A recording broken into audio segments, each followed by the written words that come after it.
दोस्तों, आज पेश है अमर अकबर की ठगों का बाप। ये कवर चित्र है दोस्तों।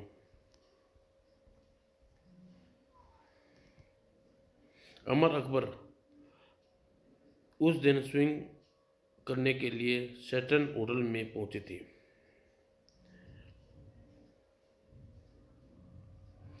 आज मैं डाइविंग बोर्ड में डाइव लगाऊंगा। रहने दो यार, क्यों बेकार में लोगों के घर वापस भेजना चाहते हो? क्या मतलब यह है कि मेरे भाई, तुम्हारे कूदने से स्विमिंग पूल का सारा पानी बाहर आ जाएगा। फिर तो लोग तैरेंगे कहाँ? आप तो हमेशा मेरा मजाक उड़ाते हैं, उड़ाने का मौका ढूंढते हैं। मैं जा रहा हूँ। या अली और यू फुल, तुम्हारा तुमने उस ड्राइव की कैसी श्रेणी में रखा जाए अकबर? मूर्खता की श्रेणी में। गुर्र। और तैरक के ड्राइव में गड़बड़ कर देता है। अरे विमल, तुम क्या हाल है यार? बहुत दिनों बाद दिखाई दिए। अमर, मैं सुबह से तुम्हें ढूंढ रहा हूँ। मुझे एक बहुत ज़रूरी काम है दोस्त। ऐसी क्या बात है, बताओ। अमर, तुम तो जानते ही हो, मेरे छोटे भाई कमल 6 महीने पहले अपना अलग व्यापार शुरू कर लिया। हाँ जानता हूँ, क्या हुआ उसे? आज कल वह प्रदेश शास्त्री के नामक एक वैज्ञानिक के चुंगल में फंसा हुआ है, और वो पेशेवर है। हर रोज उससे मिलने आता है और घंटों उसके पास बैठा रहता है। तुम्हें चिंता किस बात की है? अगर मैं पिछले महीने कमल को बैंक से 3 लाख रुपए निकाले थे, जिनके उसने व्यापार में नहीं लगाया। मुझे लगता है प्रोफेसर कमल उसे मूर्ख बनाकर रुपये ऐंठ रहा है। अगर यह बात है तो मैं प्रोफेसर को चेक करता हूँ। कमल मेरे लिए छोटे भाई की तरह है। कोई उसे मूर्ख बनाए, यह मैं होने नहीं दूंगा। थैंक यू अमर। और उसी श्याम, कमल का बंगला इसी लेन में है। विमल ने कहा था कि प्रोफेसर रोज सुबह 5 बजे आता है।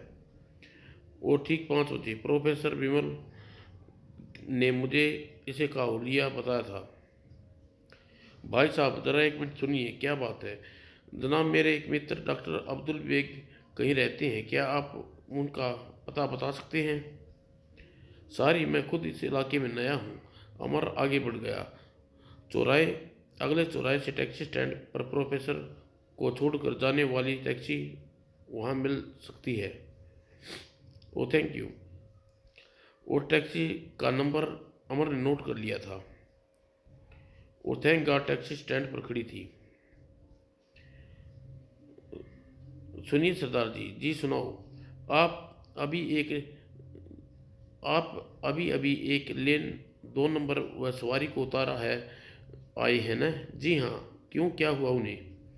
उन्हें कुछ नहीं हुआ सर। दरअसल उन्हें न्यू मार्केट से जो सामान खरीदा था वह गलती से टैक्सी में ही रख गया था। सामान रह गया तो टैक्सी देख लो, मगर मैंने उन्हें बंदे को पार्क से बिठाया था। ओह, तब तो वह सामान उसकी टैक्सी तब तो सामान उस टैक्सी में रह गया जिसमें वह ब्लू मार्केट से पार्क होटल में गए थे। रब जाने जी। फिर डिनर की टेबल पर अमर सारा किस्सा अकरम को सुना दिया। इसका मतलब मामला गंभीर है। हाँ, तो फिर क्या ख्याल है, उसे गिरफ्तार करवा लिया जाए? नहीं, पहले हम एक जालसाज के कमरे की तलाशी लेकर यह जानना है कि कमल किस प्रकार मूर्ख बना रहा है। अगले दिन पार्क होटल में तभी, अरे भाई, यहाँ ठंडी लस्सी मिलती है, ठंडी बियर मिल सकती है भाई साहब? तो बियर में एक पाव दही घोल कर ले आओ। अकल शकल से मूर्ख लगता है, पर हुलिये से मालदार लगता है। हे। जनाब, मैं यहाँ बैठ सकता हूँ? आइए बैठिए। बैठते ही अकबर ने हाँक लगाई। ओए जल्दी ला मेरी बियर। आप बियर में दही मिलाकर पीते हैं? जी हाँ, बाय द वे, आप प्रोफेसर भरत शास्त्री को जानते हैं? वही रकम दोगुनी कर देते हैं। रकम दोगुनी कर देते हैं? जी हाँ, कल मैं उनसे टेबल पर मिला। मैं उनसे 10 लाख रुपये डबल करवाना चाहता हूँ। 10 लाख? अगर तुम्हारे ओह, आप मित्र की बात कर रहे हैं? वह आपके मित्र हैं? जी हाँ, रुपया डबल कराने की कला उन्हें उन्हीं मैंने सिखाई है। ओह, इसका मतलब आप भी रुपया डबल कर सकते हैं? बिल्कुल कर सकता हूँ। तो आप मेरे साथ घर चलिए, मेरे रुपये डबल कर दीजिए। चलिए, मैं तैयार हूँ, आइए। कुछ क्षण बाद अकबर उसे साथ ले जाने में सफल रहा और फिर सीधा अकबर कंपाउंड पर पहुंचा।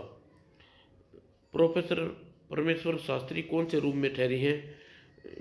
First floor, number 1202। और अकबर बंद बंद करके जैसे ही मुड़ा, ओ यह बिस्तर पर क्या रखा है? फिर किस तरह की मशीन है? बड़ी विचित्र है, पता नहीं किस काम आती होगी। और फिर तलाशी शुरू होगी। तांबे व पीतल के टुकड़े। प्रोफेसर साहब, मैंने 1 लाख रुपया बैंक में निकाल लिया है। आप सोना बनाने वाली मशीन का शेष पुर्जे खरीद सकते हैं। आकर रुपया ले जाइए। आपका कमल। ओह, तो यह बात है। प्रोफेसर का बच्चा कमल को सोना बनाने वाली मशीन झांसा दे रहा है। मैं भी साले को ऐसी पटकरी लगाऊंगा कि तारे नजर आएंगे पट्टे को। और कुछ देर बाद घर पर, हा हा हा, मुझे तो प्रोफेसर पर हंसी आ रही है। मेरे 10 लाख रुपये डबल करने के सपने देख रहा है। हा हा। तुमने उसे झांसा दिया। मैं उसे एक मित्र की कोठी पर ले गया और 1 घंटे उसे वहाँ बैठाकर यह कहकर वापस भेज दिया, मेरी माँ ने सारा रुपया बैंक में जमा करा दिया। अब 2 दिन बाद ही रुपया लेकर उनके होटल पहुँचूंगा। बहुत निराश हुई होगी बेचारे को। मुंह लटक गया साले का। खैर छोड़िए, आप क्या खबर लाए? अकबर ने उसे विचार से सारी बातें बताने के बाद कहा, मैं एक योजना तैयार कर ली है। कल कमल से मिलूंगा। और अगले शाम अमर बैलून नाइट क्लब में बैठा कमल का इंतजार कर रहा था और 8 बजे तक आ जाना चाहिए था। ठीक 8 बजे मैं आ गया, अकेला ही हूँ। अगले पल, वेटर कम इन हियर। ओह, ओह अमर भाई। हेलो अमर भाई। अरे कमल, तुम यहाँ कैसे? आओ बैठो। मैं तो यहाँ रोज आता हूँ, लेकिन आपको यहाँ पहली बार देख रहा हूँ। मैं अपने एक मित्र प्रोफेसर सामरी, उनसे कुछ कुछ मुझे यहाँ बुलाया था, लेकिन उनका संदेश आया है कि वह नहीं आ रह सकते। तब तो आप आज का डिनर मेरे साथ करेंगे? तुम दौलत दे रहे हो तो ज़रूर करूँगा। अपने मित्र को इस क्लब का मेंबर है। अपने मित्र इस क्लब के मेंबर हैं क्या? इसी बीच कप्तान कपल डिनर का ऑर्डर दे दिया। नहीं, वह शहर से दूर छतरपुर में रहते हैं। वहाँ अपनी प्रयोगशाला भी है। प्रयोगशाला? क्या वह कोई वैज्ञानिक है? हाँ, आजकल वह एक महत्वपूर्ण अनुसंधान कर रहे हैं, जिसके लिए उन्हें फाइनेंस कर रहा हूँ। अनुसंधान किस विषय पर? बात तो बहुत सीक्रेट है, लेकिन तुम मेरे छोटे भाई के समान हो, इसलिए तुमसे क्या पड़ता है। इसलिए तुम्हारी सामरी मेरे लिए सोना बनाने की मशीन बना रहा है। सोना बनाने की मशीन? सी धीरे बोलो। क्या आप सच कह रहे हैं? हाँ, मैं झूठ बोलने की क्या ज़रूरत है भाई? इसलिए तुम क्यों चौंक पड़े? वो बात दरअसल यह है अमर भाई, मैं भी एक वैज्ञानिक को सोना बनाने की मशीन बनवा रहा हूँ। अमर रात को अमर क्लब कमल से भेंट का हाल सुनाया। तो फिर अब उसका क्या प्लान है? मैं कल सुबह कमल को अपने साथ छतरपुर लेकर जा रहा हूँ। मैंने उससे वादा किया है कि प्रोफेसर सामरी द्वारा तैयार की जा रही मशीन दिखाऊंगा।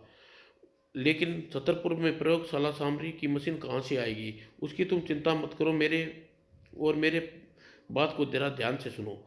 उसने काफ़ी देर तक अकबर को कुछ समझाया और अगली सुबह 9 बजे अमर गाड़ी लेकर बंगले पर पहुंचा। तो आप तो समय के पाबंद हैं, ठीक समय पर आ गए। मैं हमेशा ठीक समय पर ठीक जगह पर पसंद करता हूँ। कुछ देर बाद, यह रास्ता छतरपुर तो नहीं जाता। पहले हम सीक्रेट सर्विस प्रयोगशाला में जा रहे हैं, वहाँ कुछ काम है, ज़्यादा समय नहीं लगेगा। और तभी डॉक्टर भटनागर, जरा प्रोफेसर भास्कर मिलकर आता हूँ, इतने में आप कमल को प्रयोगशाला की सैर करा दीजिए। ओके। डॉक्टर भटनागर कमल को प्रयोगशाला में ले आए। इस प्रयोगशाला में आम आदमी के आने की अनुमति नहीं है, लेकिन आप मिस्टर अमर के दोस्त हैं, इसलिए आपकी बात दूसरी है। थोड़ी देर बाद वापस कमरे में पहुंचे, देख आए प्रयोगशाला। जी हाँ। तो अब चलो छतरपुर चलते हैं, चलिए। और मिस्टर अमर, आप अगर आप छतरपुर जा रहे हैं तो मेरा भी एक काम है वहाँ। कमल, तुम चलकर गाड़ी में बैठो, मैं अभी आता हूँ। ओके। और क्या रहा डॉक्टर?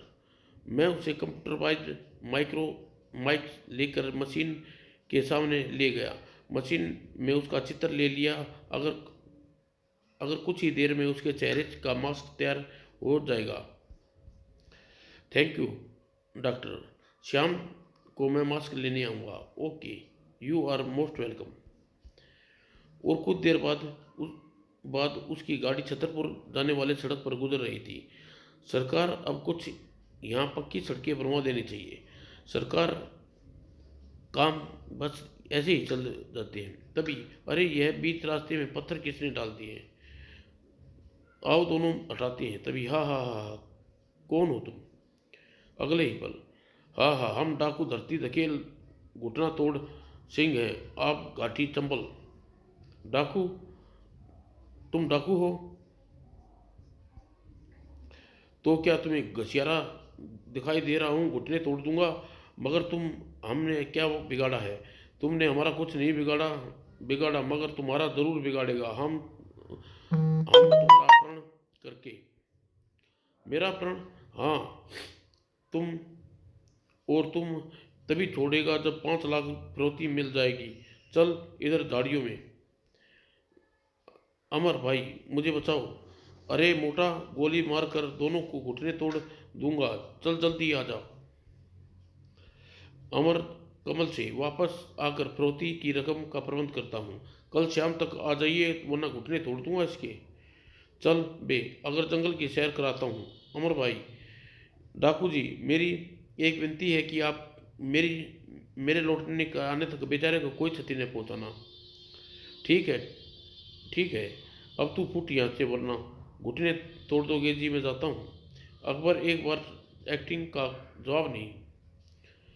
और शाम को 5 बजे कमल के बंगले पर। वादे के मुताबिक तो मैंने मशीन तैयार कर ले आया हूँ कमल। इससे क्या सोना बनने लगाती है? हाँ, ऊपर अपने बेडरूम में चलो, वहीं इसका तजुर्बा दिखाता हूँ। ऊपर आकर दरवाज़ा बंद कर दो। तुम्हारे पास चांदी, तांबे, पीतल के टुकड़े हैं, वे ले आओ, जल्दी लीजिए। अमर पहले ही सब इंतजाम कर रखा था। अब मैं देखता हूँ यह मशीन खालिश सोना कैसे बनाती है। देखो, इस खाने में धातु रखी जाती है और यह एक स्पेशल रसायन इन धातुओं को पिघला देगा। अब ढक्कन बंद कर दो और स्विच दबाओ। अब 5 मिनट बाद प्रतीक्षा करनी होगी। बिजली की लहर धातु को रसायन को घोला रही होगी। मेरा दिल धड़क रहा है प्रोफेसर। और 5 मिनट बाद, लो मिस्टर कमल, 50 ग्राम खालिश सोना तैयार। विश्वास नहीं होता, सच्चाई तुम्हारे हाथ में है। चलो किसी सुनार के पास सोने की परख करा लेते हैं। वह एक सुनार के पास पहुंचे। इस सोने की जांच करने वाली दिखाइए। सुनार ने कसौटी पर घिसा। यह तो 24 कैरेट का बिल्कुल खरा सोना है साहब। खुश हो गया। और बंगले में वापस आने के बाद, तो मिस्टर कमल, अब बिजनेस की बात की जाए जरूर। इस मशीन के लिए आप मुझे 4 लाख पहले ही दे चुके हैं, 6 लाख और दे दीजिए। यह मशीन आपकी हो जाएगी। यानी आपका इस मशीन से कोई संबंध नहीं रहेगा? बिल्कुल नहीं, अपने लिए एक और मशीन बना लूँगा। ठीक है प्रोफेसर साहब, आपके 6 लाख रुपए चेक देता हूँ। चेक नहीं, मुझे कैश चाहिए। कैश तो मेरे पास नहीं है। किसी तरह आप चिंता मत करो, सुबह मैं खुद अपने साथ चेक कैश करवा दूंगा। और अमर अलमारी से चेक बुक निकाली और 6 लाख का चेक काटकर कमल के हस्ताक्षर कर दिए। आज मेरा दिन कमल सिग्नेचर करने की प्रैक्टिस करता रहा हूँ। यह लीजिए प्रोफेसर साहब, यह मशीन मेरी हो गई। जी हाँ, अब मेरा उस मशीन से कोई संबंध नहीं रहा। अब आपको एक बात बताना भूल गया, यह मशीन 48 घंटे में सिर्फ एक बार ही काम करेगी। यानी अभी हमने सोना बनाया है तो परसों शाम तक इसे दोबारा सोना सोना बनाइए। ठीक है प्रोफेसर साहब, 48 घंटे में 50 ग्राम सोने की प्रमोशन तो बुरी नहीं है, तो मैं चलता हूँ। और कुछ देर बाद अपने होटल के कमरे में बैठा कामयाबी का जश्न मना रहा था। हाँ, वह सचमुच उल्लू का पट्टा है, 10 लाख रुपये की टीन का डब्बा खरीद ले गया। मैं कमल बोल रहा हूँ प्रोफेसर साहब। रात के 11 बजे कमरे में फ़ोन की घंटी बजी। हेलो। हाँ कमल, क्या बात है भाई? मैंने आपके यह बताने के लिए फ़ोन किया है, मैंने अपनी मशीन पिछले 4 घंटे के बाद 3 बार सोना बना लिया है। क्या? यह तुम क्या कह रही हो? तुम ऐसा नहीं नहीं हो सकता। लेकिन मैंने ऐसा कर लिया है। आपने रसायन के साथ मुझे कुछ रसायन और मिलाने पड़े, अगर बाद में सोना बनाने में आसान हो गया।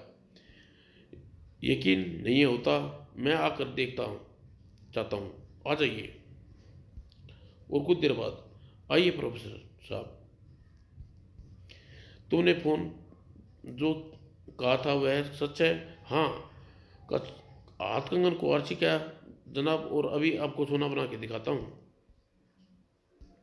और फिर कमल ने मशीन का ढक्कन खोलकर उसमें 3 धातुएं डाली और हर एक शीशी की बूंद रसायन टपकाई।